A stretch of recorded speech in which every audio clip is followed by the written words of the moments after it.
Awesome. Is the microphone on? Yep. Thanks for coming back. Yeah, really happy to have James here. So James texted me a couple of hours ago saying there were problems with his train down from Nottingham. So I think James had a particularly stressful few hours, but thankfully he's made it down. So James is going to give you a slightly different perspective or slightly different insight looking into local authorities and helping them to make websites accessible. So over to James Hall. Thank you very much. Yeah, really sorry we're late, guys. I'm really glad I'm here eventually. Really sorry to have missed the first talk. What I'd like to do is slowly start to talk to you really about essentially what happens in a local authority, how that impacts on everyone, and also try and find new ways to see how we as a community can improve on what's going on. I'd also like to talk to you a little bit about how we're doing it as an agency. So we're a digital agency based in Nottingham, and we have now made the promise that every single website that we will produce, every brand that we will produce, will have an accessible accreditation to it. So certain things like having Sarah on the background, actually signing using British Sign Language how and why what we're doing today, is essentially telling you that we're here, we're talking about accessibility, and we're trying to push that through everywhere. Now we are currently doing like the talk kind of scene at the moment, and I picked up this photo from one of Alistair's talks because essentially it's really nice to know who's in the room. Now I'm sure we know who's a developer, who's a designer, but who in this room has actually worked or is working for a local authority or a council? It's tough, we're all there, we're all with you. Has anyone else worked for another public body, so you're actually getting help from public areas? Superb. So the one person that is in local authorities, I'm sure you'll agree with everything I'm going to talk about today. So really a little bit about myself. So I'm James. I have ran a digital agency for a number of years now. My business partner Zara is with us as well, and we're actually moving it further and further forward. I have a background in working for local authorities. I've worked for three actually as a person, and then I've now moved out into the digital agency, and actually they're actually using us as well as a design and development agency. Now, in Nottingham, we've got a fantastic range of completely different things. So we've got a fantastic range of shops, of football teams, of cricket teams and things like this. But we've also got an extremely complicated version of local authorities. Now, typically you may live in a borough, and that little borough controls everything that you do. It doesn't matter if it's council tax, your bins, your leisure centres or anything like that. We've got this really lovely, simple model to look at. I live here, but yet I have a council that controls absolutely everything all around me as well.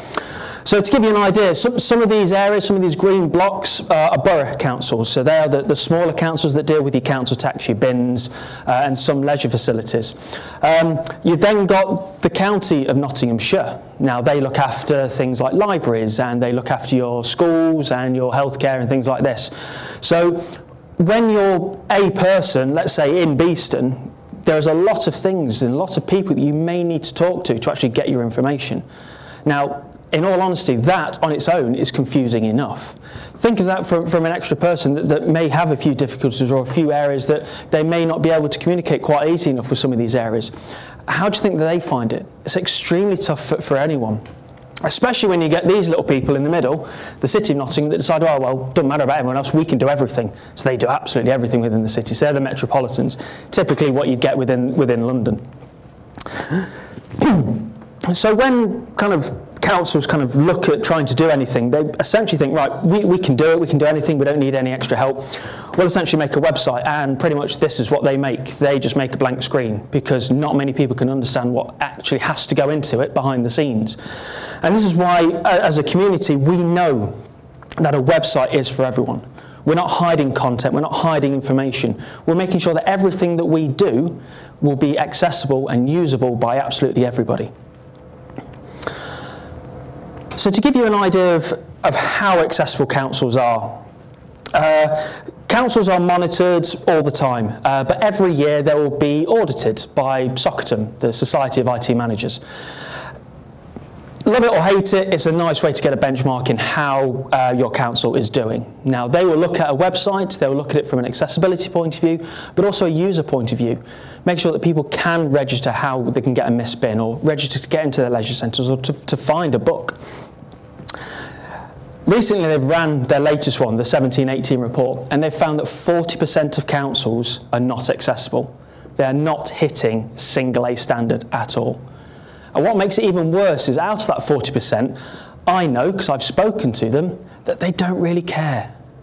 They're just ticking a box from what they want to do, and whatever their manager has said they've done, they just don't care. So what we're having to do as an agency, and as all of you guys in the room, we need to make sure that this 40% gets lower and lower and lower.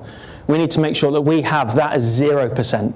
Everyone has to be accessible to get all the content. And when you think how much information is actually out there that people need, it's ridiculous that's that high. There is a link down at the bottom so you can get the stats, you can get all the things, you can even look at your local authority and see how they're doing. If it says NA or 0, ring them up straight away. The 1 in 5 stat is one of my favourite stats because it is so easy to demonstrate that it's not just people without a disability out there. It shows people straight away and you can relate to that stat straight away. And the way that I relate to this stat every single time I do a talk is essentially show you this beautiful lot. Now this beautiful lot is my family, and there are 5 of us here at the moment. So when I put this stat up, essentially you kind of think, well, at least one of those people will be disabled. But when you actually look deeper down, 4 of us need assistive technology because 4 of us need glasses, so we need some way to find a little bit more information. 2 of us have a very short attention span. 3 of us have dyslexia. And the one thing that, that we kind of forget quite a few of the times is one of us is elderly. Now, having an elderly person brings a lot of other issues together into one area. Now, we know that as a family we will help the elderly person, we will help the person that maybe can't see as well, or help the really attractive son on the right hand side that just doesn't know what he's doing because his attention span's really, really short. So we know that we all kind of chip in together. But that stat is also good because when you think about it, you have to think about what you do on a day-to-day basis. Now that may be just walking down the street. Think of who looks after your pavements, who gets rid of that chewing gum that's on the floor all the time. Who looks after kind of the buses in a certain area. Now, I'm not going to go into TfL. You know, for me, they've been brilliant today, but other times they are a little bit difficult. But think about what you do on a day-to-day. You know, it's not just going up to work and doing it. You have to think about all those little bits. You may have walked through a park. Is that grass nicely cut? Did you know how that park was there? Could you find that park?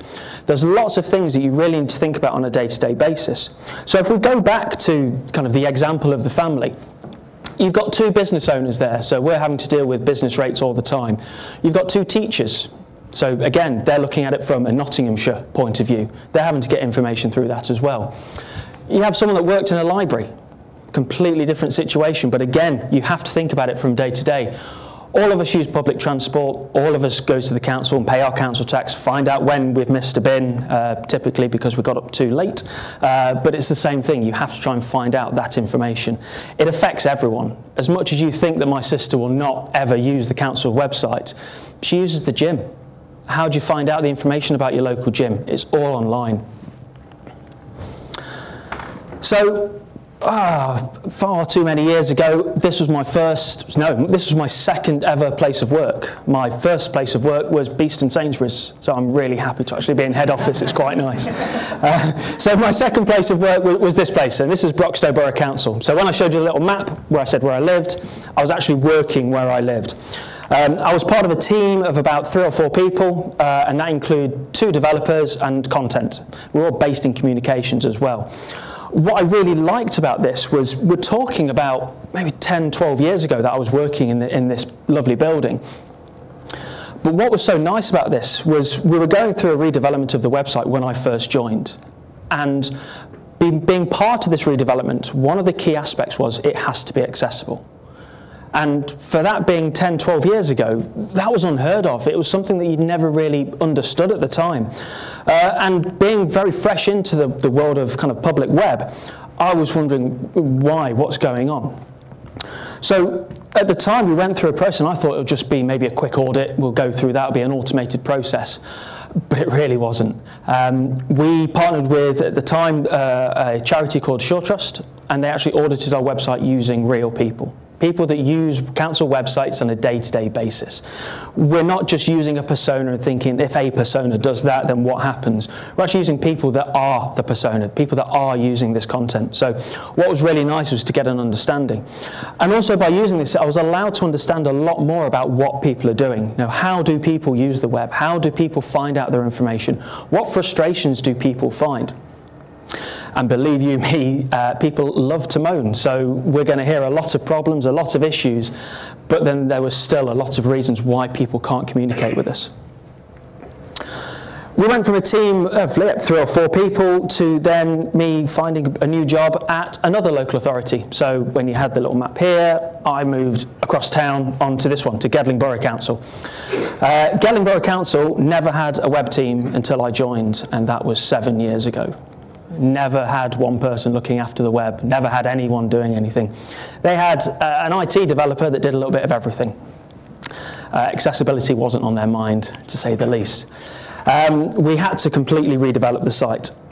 Now, as much as I loved leading this project and leading the redevelopment of different services in different areas, what I found ridiculously quick was these people do not have money. They do not have money to spend. The councils are getting restricted in their budgets, and there's even more so in the current times. So from their point of view, having that tick on the box, the official tick on the box, not just a tick on a box, to say that they are accessible was the last thing on their mind. And what it was down to was myself, as someone that had a passion about accessibility, to do this. This is why we have the 40% of stats saying that people aren't accessible, because people aren't putting in the time and the effort within the council. And this is why we need to try and find ways to improve that stat. Because councils plan, they develop, they do everything. How many meetings have you been to because you've been in a local authority? You've been to meetings because of meetings, and at the end of the day, all they did was have a coffee and a cup of tea, and that was it. What we found out was meetings needed to finish because essentially they were just trying to buy services. They were trying to buy things in to help. Now I understand that there are a lot of issues that you need to deal with, but why are we not doing this for everyone? Why are we doing this just to tick a box? What we should be doing is looking at absolutely everyone within the chain and how this is going to affect us. And this is why we have to start challenging people. Now, these are kind of the 4 reasons why I believe that accessibility doesn't get acknowledged. Knowledge, key. We're all in here, we are passionate about accessibility, but I can guarantee you tomorrow we'll find out something new. We'll find out another way of doing something, another little technique, or we've seen another talk. So knowledge is always going to be growing. All of us in the room are going to be growing, all of us are going to change. But it's making sure that that knowledge is being passed on to other people. We're not just going to go home and put Twitter away. We're going to hopefully say how good this talk was and how good the other talk was, but essentially we're going to try and communicate quite a lot. So rather than just communicating within our current area, let's try and communicate with other people. The next 3 are completely avoidable. Time really isn't a factor. This is someone that kept rushing around constantly. I always say I've got no time for this. There is always time for accessibility, always. It's part of your workflow. If it's not part of your workflow, change your workflow. Anytime that you design, make sure that it's part of it. Anytime you wireframe, make sure it's part of it. Anytime that you buy or procure a new system, make sure you are the first person in that room, not the procurement team, you as accessibility and systems expert. You should be in there at all times. The next one, hands up if you work for a agency, development, whoever, and your departments sit in a nice little silo and don't like talking to anyone else. Because I can tell you every local authority does that, every big organisation does that. And again, this is why time and departments clash, because Department A may be thinking about doing a development, Department B may be thinking about doing a development, And typically it's the same development, just trying to do it in a little bit of a different way. Maybe using different providers in there. So essentially talk, and the departments will start to work into there. And the big one, money. It's not an endless pot. Things are getting stretched. Council taxes going up. I'm not going to avoid that part of that topic. And you kind of think, well, where is my money going? You know, we do not have the budget for this. We cannot afford to do that. If you put the first three together, that will become less of a factor because everything's part of your workflow. If time is becoming shorter, you're spending less time talking around having the meetings, and you're actually spending more time, which ends up more money, to actually start working on this. Now, when the council ever came to me, you know, at the time when I was trying to develop software, they always said to me, everything has to be online. It's part of our channel transformation. We have to do it this way. We don't want people to come into our buildings. And the reason why they don't want people to come into our buildings is typically, again, this is according to Soccerton, it's going to cost the council £14 on average every time a transaction happens or a contact happens when someone goes into that centre, that town hall, or anything like that. Because you're having to account for actual members of staff coming down, talking, trying to do things, booking and certain things like that. If a transaction took place over the phone, you're looking at about £5 per transaction. You've then got 17p. I think we can all guess where that 17p is coming from. That's an online transaction. So you've also got a council telling me that, right, everything has to be online, but we don't care about accessibility. You might as well ignore that stat straight away, because those two stats are going to get hit. If my nan had trouble trying to pay a council tax, she's a very independent woman. She will she will contact me when things go really badly, but typically she'll go into the town hall. That's 14 quid. That's, you know, 13, 12 quid that we could have saved and gone into another budget. So you have to think that money is not an excuse. Money is something that we can change and actually try and make people focus more on what they want to do. So when you look at things, you know, as people that may not have a disability, people that may be 20/20 vision, if you went on a website, tried to put in your credit card details, but it didn't look secure, would you use that website? Exactly. You wouldn't. You'd walk away. You have no idea where those details are going. So what do you think would happen if a disabled person went onto your website that was inaccessible? They'd do exactly the same way. They'd go away, they'd go on to something else. But one thing you have to remember, when you're in a council, when you live in a certain borough, you can't walk away. You have to stay in the same place. So you're then going to have to go back to the council. You're going to have to try and find ways to do this. You can't just go somewhere else. And again, this is why we've used people like the Shore Trust, because they are real people. They're using technology in the way that they always use technology. And they're showing us ways that why something is inaccessible, why something isn't working. And it's bringing that all to life. So when you put down those statistics and that money, it really is gobsmacking that we still have 40% of people that kind of think 14 quid per transaction is okay. So we need to change that. So moving on from statistics, we were a family of 5. And then a year and a half ago, my sister gave birth to little Scarlett.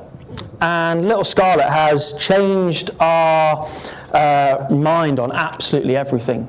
Scarlett's fantastic because she is active, she wants to talk to people, she'll do anything not to stand still. She'll just keep running and running and running. So our little sassy Mexican just loves to try and find new ways to do things. The weird thing is we're learning how to do new things as well. Anyone that might have a child might know this face. My word. This face has transformed my television viewing. I've gone from watching like Channel 4 to watching CBeebies all the time. So the good thing about Mr. Tumble is Mr. Tumble uses Makaton. Makaton is essentially a part of British Sign Language. It is not British Sign Language, that is a completely different language altogether. But anytime that you hear that it's time to sign, straight away she's happy. She can't wait. She can't wait to try and find something new. So look, I've found out what shoes is in Makaton. It's a different world. But what was really heartwarming is because my sister is obviously looking after Scarlett, she's going off and trying to find play centres, different areas, different activities. And typically, all that information is on a council website. So by using people like Mr. Tumble, embracing people like Scarlett, who every time that she can't communicate with someone will do friends, it's heartwarming because she's trying her hardest to communicate with someone. Well, then you've got people that are not trying their hardest on this. So from a council point of view, what we can do is we can actually try and find ways to engage people online as well as moving offline.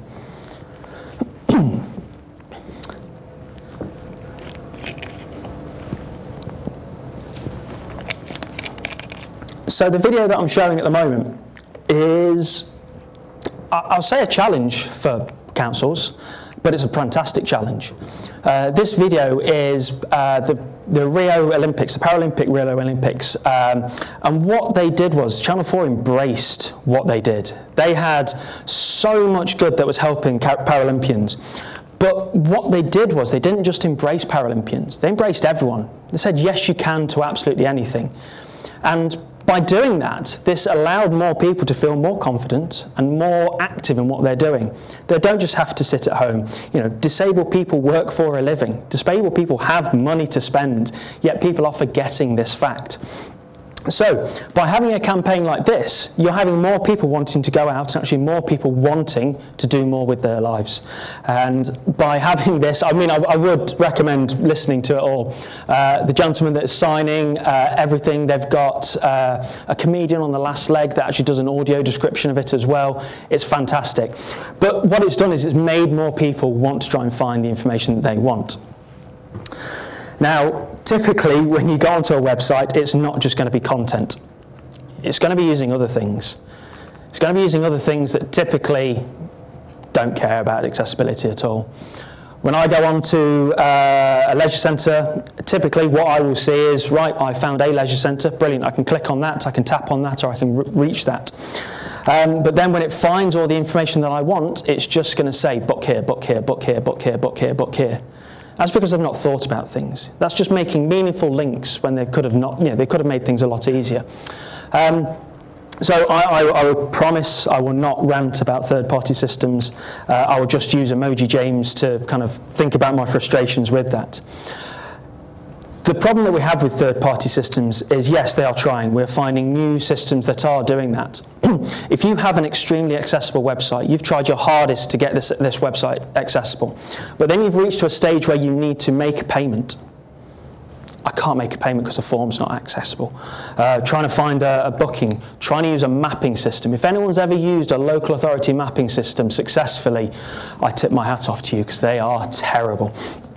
So these are becoming more and more of a pain, especially now more people are doing things with mobiles and devices like that, because let's be honest, what they're doing is they are ticking the box. Yes, I've got a web app. Well done. What's that web app doing? How's that web app communicating with other people?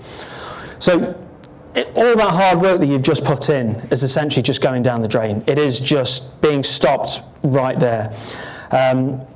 So we have to find ways. So kind of the second part of the talk really is how can I improve? How can we all help as different areas? And I tell you what, it's not that bad. There's so much that we can do.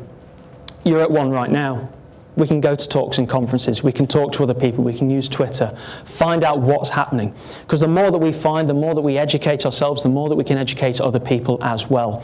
It's not something that we all keep together, it's something that we want to actually use as an area. You can take a step back, hopefully you'll go back and think, right, well, I don't actually use the gym, but I can actually try and find and I'll try and book that, see what happens. Use some automated tools if you don't know how to do the other things. There's things like SortSite, Wave, there's other tools that you can use to try and get a quick accessible reading. We're all sensible, we can all take our time. We don't want to do this. We don't want to run into the council shouting, you're not accessible, what are you going to do about it? Because at the end of the day, these people are trying their hardest. We're trying our hardest as an agency to help them as well. So we have to bear with them. We have to take our time and we have to try and find new ways to see how that works. And this is why this beautiful thing is coming in. Has anyone heard of this that might be appearing very soon? This is finally something that we can slap wrists of to try and tell them that, right, your website has to be accessible by 1, 2, 3 dates if you're an application. This is going to change a lot. There's been some fantastic consultation, there's been some fantastic roundtables, and when this finally does get sorted and we finally get the first wrist slapping, people are going to take attention of accessibility. The one thing that annoys me is we need something like this for people to take notice of accessibility when people should be doing this already. We all can't be as perfect as all of us in the room, but thankfully we've got something that's coming. There is a link down at the bottom. Please go on gov.uk and try and find out a little bit more about it. There are 3 key dates that you'll need to have a look at, and if you can, try and tell your local authority that these dates are coming. There are things that you can do now. You're not going to get punished straight away. So regardless if you're content, if you're design, if you're development, we like to play. We have some downtime, and typically our downtime is going to be trying to play with new things. If you go onto things like Dribbble, you'll see that people have come up with new concepts. If you go onto GitHub, you'll find out new ways to find out new bits of code. So maybe change your direction to maybe improving something else to, well, how can I help that local authority? How can I help change something that might affect someone else? Because they won't be scared of these concepts. They won't be scared of these suggestions. At the end of the day, you're helping them. So we can try and find new ways to change them. And ways to kind of impress them is scare them with numbers. You know, if anyone can pronounce that, be my guest, but I really can't. That's a lot of colour combinations of HeX. So if you think that, you know, I can't change this icon because this colour is our corporate colour, 141 million combinations and you're still going to have an accessible website. We've changed our branding.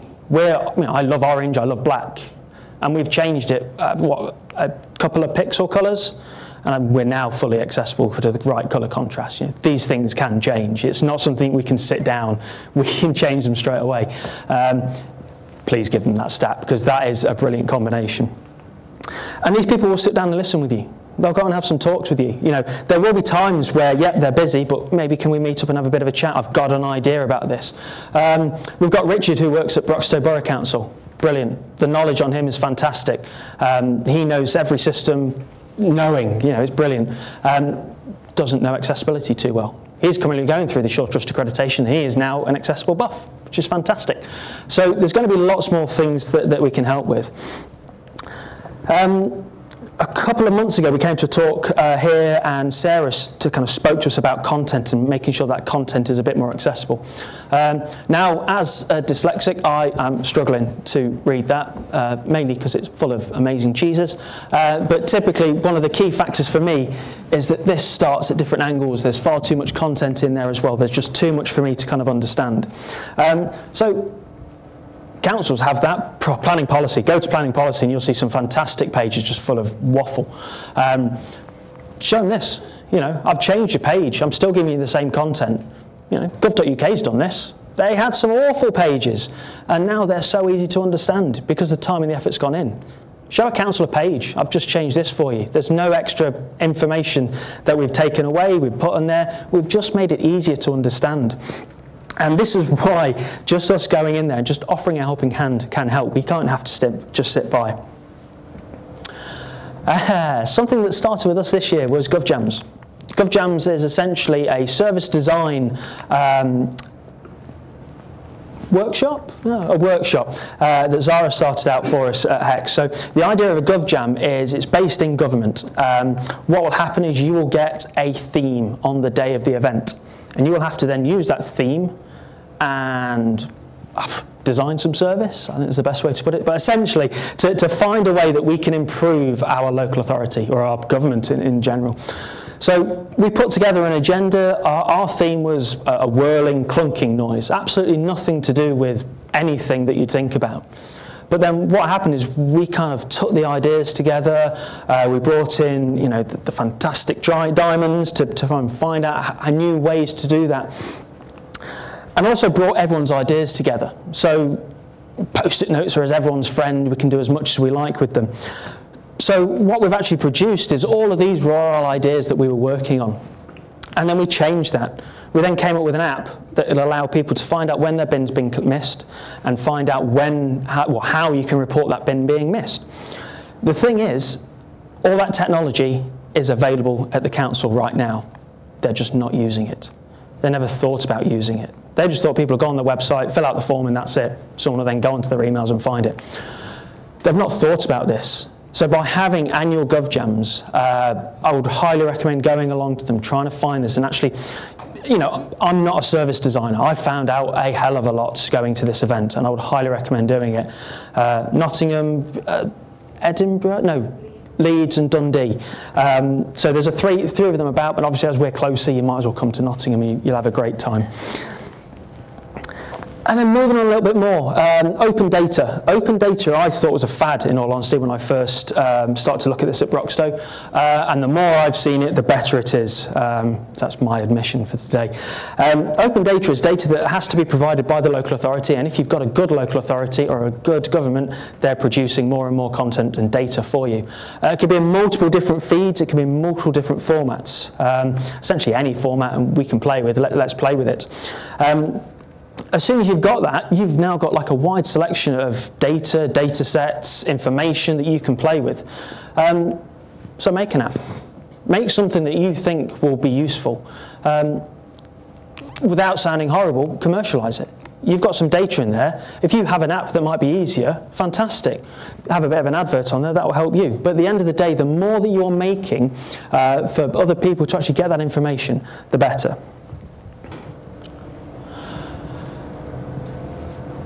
The 2018 Open Data Challenge, came across this the other day, absolutely brilliant. Their plan is to make Delaware the most accessible county in the state, which is amazing. This is what you can do with data. You've got as much data as you can, brilliant. Pull it all in, find out what we can do. Let's make sure that the UK might be the most accessible country. Maybe your little local borough might be the most accessible borough. You can do that with local data and use it all as much as you can. Make people aware of different technologies. This is superb. So if a blind user can't do something, see something, or want to try and find out about something, they can call a volunteer up.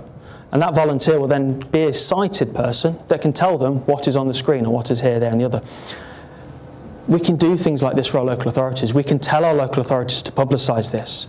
And as soon as that happens, that £14 that's at the top may get reduced to a £5 call because they're using information like this. There's so many things that we can put forward to help people. It is unbelievable. And I think I've gone a little bit too quickly because that's the end of the talk. So thank you very much.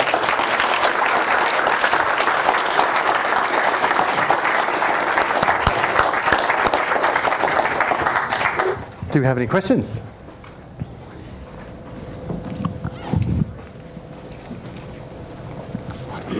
Hi. Heyo. I work at GDS on the team that is implementing the accessibility regulations that you mentioned there. Mm-hmm. And I'm a user researcher. I've been doing user research on that. And something that we've seen is that the talks and everything that you mentioned as ways to introduce people are great, but for a lot of people we've spoken to, it's like accessibility is making it available on a mobile device. What's the thing that helps for those people? In all honesty, the people that I find that people that GDS are trying to attract are trying to do it because they've gone to GDS. You know, I'm not going to lie. When I first went there, I got very wowed. I've finally been able to go there. What we need is, you know, people like ourselves, little agencies, are going there to try and say, look, you need to do it for this reason. Typically, any time I do a talk, I bring Alan along, who is a screen reader. And as soon as those people witness Alan using a screen reader on an inaccessible website, the penny drops straight away. It's bringing people that experience. We can all sit in a room and talk about it, and they are useful. But actually witnessing someone being unable to do something is so powerful. It's very hard when we create these websites because we have to make sure that we're not offending anyone. But I want someone to go on our local council's website and try and pay their council tax because I know it can't be done. So I think that's the best way, is just impact. Thank you. Any other questions?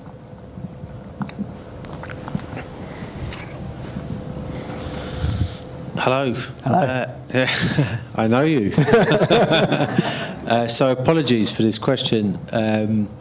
You mentioned, well, maybe I missed it actually, but I'm curious to know like what it was that inspired you to get into accessibility.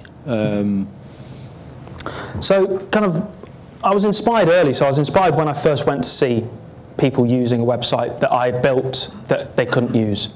I felt bad, I felt wrong that I couldn't. I thought I did the best I could, but there's still another level. So we wanted then to take it to essentially to the next level. We also saw that people weren't being told properly what accessibility is, and you know, from an agency point of view, we want to train people, we want to tell people, because the more that people can actually inform others, we know that this will spread. This is why we love meetups like Accessibility London and local gov jams, because that's telling more and more people what to do. Now, you're never going to lie, from an agency point of view, it's fantastic to say this is what we need to do, but I don't want to talk about that side of things. It really is seeing someone like little Scarlett doing the sign language for friends and thinking, right, she's trying her hardest to communicate with someone else that can't respond back to her. So why are we not doing that from a website point of view? Thanks. Oh, Chandler. Hello. I like your talk, and I had disability all my life, and I'm not a trained accessibility specialist. When I try to give my expert advice to big organizations, local council, they don't give me dignity, they don't feel the value, and they ask me the question, oh, because you are not trained. What would you say that? I don't think I can say it with a microphone on if they said that. The thing that I find is, sadly, it comes down to money. You know, if you can say that I can save you 12 quid because I'm making sure that it can be done online, and then you start to evaluate it a bit more. So EasyJet, 450,000 people that have a disability went through EasyJet. Roughly £90 for a flight, that's £40 million that essentially they could have lost. Now that's easy to say because that's a big number, but when you go to an organisation, you know, friends, family, people that you may know say, right, all of these people can't use you. You know, so all of these people are then going to come into your offices day after day after day, and that's going to cost a lot of money for you. So it's essentially bringing it down to that. Dignity, look, sadly, if you're speaking to someone and they're not understanding dignity, then we've got a big problem there anyway. But I think it's something that you have to just keep emphasising, just never stop. Because as a service user, I can challenge somebody expert. Yeah, sorry, as a service user, right? And I do campaigning, transport for all, and underground trains, ramps, and TfL. They invite me for meetings, and when I give my idea, I can challenge the top consultant from anywhere about access. If you come there, I'm not a consultant, right? And if he give me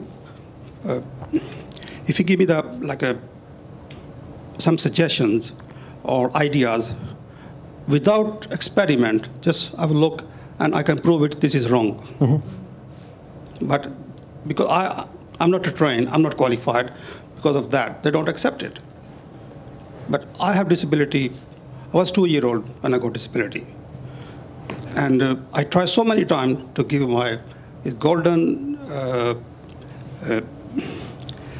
ideas and my expert opinion, but many times they refuse me. But I'm not going to give up. Good. No, keep going. Please keep going, because the more we talk, the more we shout. You know, I don't like the slide of when we do shout, but we have to just keep going on and on and on. They will find a way. If, you know, when the first wrist slapping happens on the Accessibilities Act, that's going to make waves. We need that, and it will happen. Sadly, a bit of time, but we will get there. Thank you. Thank you. One more question. Scale. Sorry, where are you? Oh, hello. Hi. So scale. So you've looked at the upside, which is that digital transformation is cheaper than the alternatives. You've also sort of mentioned that the councils have no money anyway. And you've also mentioned third-party apps that and solutions that are dreadful. But part of the potential here is to have third-party solutions that presumably actually make things easier for everybody. I'm guessing, as an agency who works in this space, you're probably doing something along those lines in trying to take what works in one place and make it scalable in other places. Do you want to say something about that? So, from a scalability point of view, I think as soon as you get one payment engine that is accessible, that one council has written it into their contract, has to be, they will get used. So that's when the scalability can happen. The thing is, we need to rely on people to put that in. Now, Broxtowe wrote into their contract, their new website has to be accessible. It got tested, it wasn't. Had to get redone. Now, that agency that built it will never do that again because they've done it. They've gone through the process, they understand what's happened. So again, the next website that they build, brilliant. They'll have people trained and it will go up. You will always have things that you can extend on. So Gov.UK's design system, for example, that is there to make sure that we can find new ways and to make sure that we've kind of got a similar look and feel.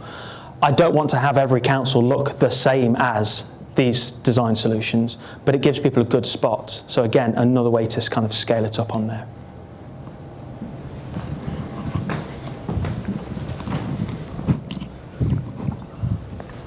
Any other questions? Oh, Tony. Hi, James. Hey, all right. Thanks for the talk. Fantastic. Especially the plug for the stakeholder events.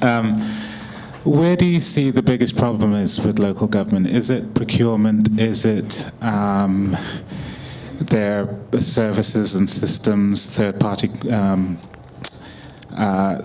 solutions that are provided to them, like payment systems? It's the third-party systems. I don't want. And this is why I keep putting this one up. I don't want to badmouth them. There are some very good ones in there. The problem is there are big companies out there that will just put them out because they're charging £4,000 or £5,000 to put some HTML on that we've provided to reskin. You know, this is the type of people that we're having to deal with at the moment. Again, I'm sure there are some good ones out there. I'm just going my experience of what I've had. So I generally think that is the biggest problem at the moment because there's nothing that we can do to stop that. You know, as a developer, I'm never going to work on a payment engine. That's far too risky from my point of view. So we're going to have to use providers that can do that. I would say the next one that you're having to work with is content. You know, you can have a very accessible website, but you can ruin it in a second. So making sure that people are aware, training people, consulting with people, you know, actually just sitting down and saying why this is there. Because as soon as you've done that, you're then getting that process a little bit better. Brilliant, thank you. Thank you. Oh, question in the back. Yeah, go for it. I never get questions on accessibility talks. Hi, hello. I think you mentioned a point which connects about what accessibility is and procurement and adding things into contracts when you are like, okay, this website has to be accessible or this product. Is there any advice on what to put, on how to define maybe accessibility in those kind of early stages when you are creating that relationship, or with an agency or with a project team, when you say, okay, one of the requirements of this product is that it's accessible. I mean, do we use this kind of W3AC guidelines as accessibility? What type of standards shall we put? So yeah, WCAG AA minimum in my opinion. A is good, but I think we should step up. AA should be the one. Put in your contract that if you do not have an accessible product, we won't pay you. So I tell you what, they will do anything to make sure that they get their money. So by having that at the start, you can have a very good product at the end. And it's all about workflow. You know, if you start things off like that, you get the design, the development, and all the people in the right people in the room at the right time. It won't cost too much more. There will always be a little bit more. Let's be honest, it's projects. But if you started off there, make sure that they are aware and they are signing next to that. Yes, I will make that AA compliant. State that maybe you want to go through a testing agency. There are a lot out there. I've mentioned one a couple of times in my talk, but there are plenty out there, and they are real people that are testing your website and your application as well.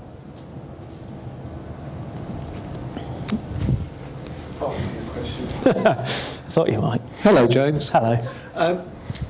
A while ago, we used to, as an agency, go out and have to sell responsive websites, for example. We had to show the benefits of making a website responsive and work across devices. I don't have that conversation anymore. It's expected of an agency to deliver that. How long until we get that with accessibility? You will be judged on this. So public bodies, I generally think it's when this really kicks in, because there is then a responsibility for that to happen. When it comes to an e-commerce site, if I ever hear one more e-commerce website say, well, disabled people won't use my website, I'm going to storm off, I'm going to get that face back on the screen again.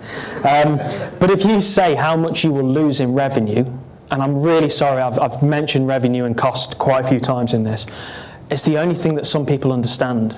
So to give you an idea of how little things can change, if you have an add to cart button and it appears at the top right, or top left, whichever you're looking at, you can see that, but a blind user won't have anything responsive. This is when ARIA is fantastic, you can bring so much more into it.